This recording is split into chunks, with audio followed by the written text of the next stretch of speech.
What up, friends? I've stayed the same, and today we're going to be reviewing IVE's newest mini-album, IVE Switch. This is the second mini-album overall by K-pop girl group IVE. IVE Switch comes to us after they released their debut album, IVE IVE, and their debut mini-album, IVE Mine, back in 2023. They released them last year to some pretty decent success, too.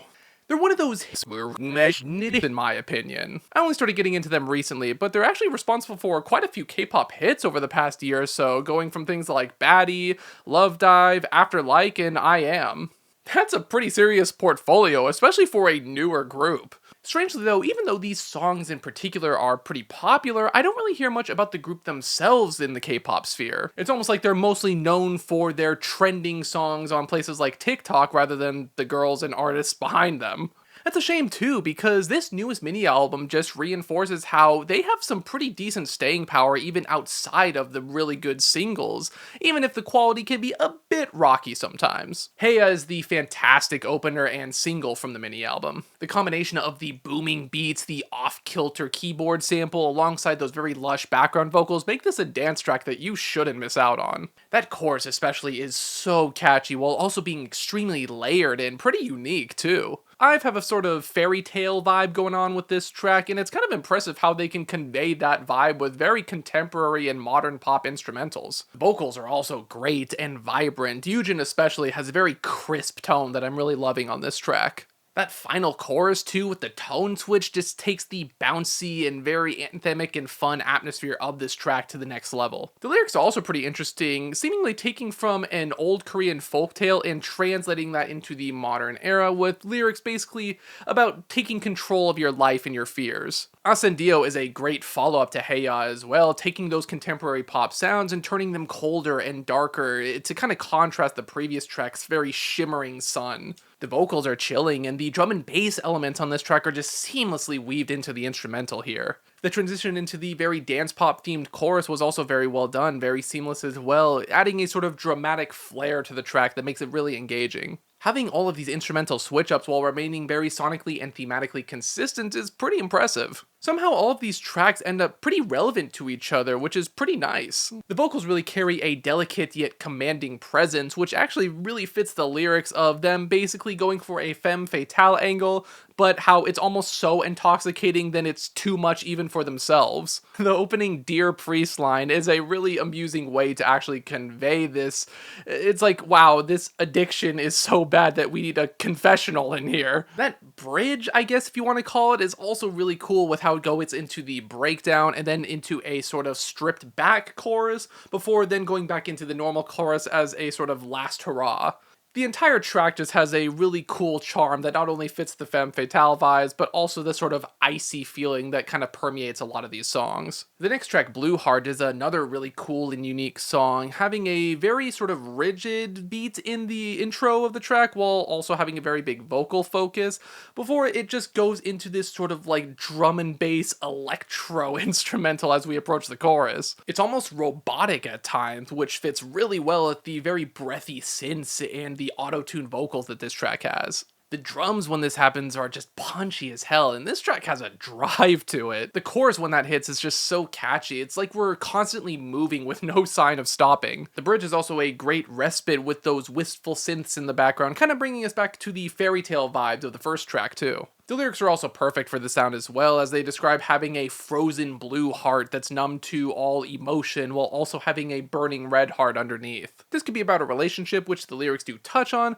but it could also even be about idol culture in a way as well, with the idols expected to have this sort of rigid blue heart and how they kind of push their true selves underneath it to just have a frozen smile for the audience. The next song, Ice Queen, actually jumps off of the previous track while also having an identity of its own. The verses have that very simple and wistful aesthetic to them before everything comes crashing down into that very chilling and metallic chorus. In a way, this track seems to be about the group using that previously mentioned icy persona to their advantage, with them basically using it to become confident in themselves and not really care about like what haters think of them and, all of that sort of stuff. And basically them kind of taking the power back, I suppose. Like, hey, if you have to smile through criticism and hate, you might as well be a bad bitch doing it. The combination of the delicate verses, the confident chorus, and a kind of merging of the two during the bridge really drive home how in control they are. They can kind of alter their personas as they see fit now, I guess. I love all the mechanical aspects to the beats as well, really establishing that chilling atmosphere, and also how they kind of contrast with the glittery vibes that are present in this track as well. It has this sort of balance of mechanical and natural that I think is really cool. The last two tracks are unfortunately a bit weaker than the first four, but WoW is actually still pretty good. It's a bit more of a standard girls group sort of pop instrumental, almost sounding a bit like sort of the girls' generation style of synth pop at times. However, in spite of that, it's still pretty pleasant, and I am loving the keyboard on this one.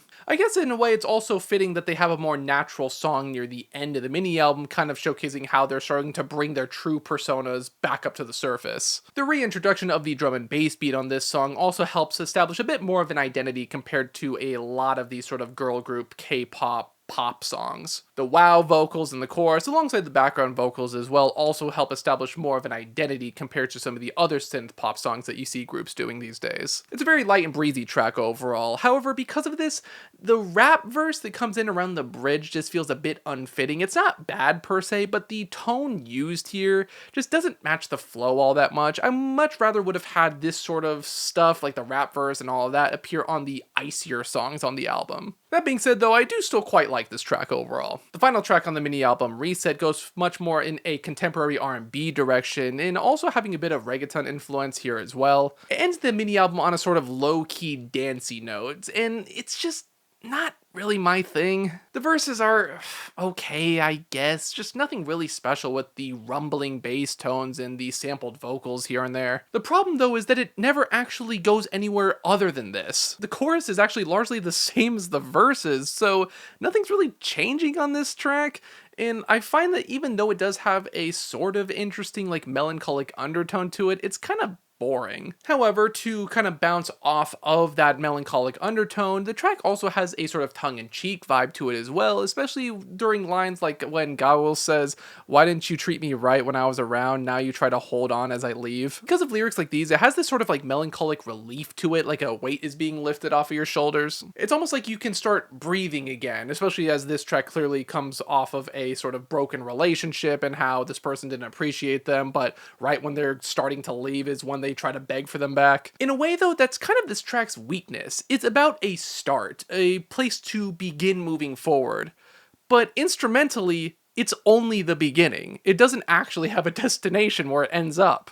There's no point in the track where I feel like it just brings everything home, and with a song with lyrics like these, I kind of would have expected that. Because of this, the lyrics kind of carry this one, to be honest. Now, despite the hiccup on the last song on the mini album, this was a very refreshing listen, to be honest. In the chaos of the modern K-pop scene with so many groups out there releasing so many different songs, I've always managed to carve out a niche for themselves, sounding very familiar yet also very unique too. This mini album has some super slick tracks that showcase what even a drop of experimentality in the production and the instrumentals can do for a group. The first 4 tracks especially are fantastic and showcase the charms of the girls and the producers so well. Songs like Wow and Reset are a bit less interesting in the grand scheme of things, especially compared to the first floor, even if Wow I think is still good. Wow has that fun and vibrant aesthetic to it, however Reset was kind of a dud. That being said, the excellent first 4 songs combined with the still fitting and fun Wow,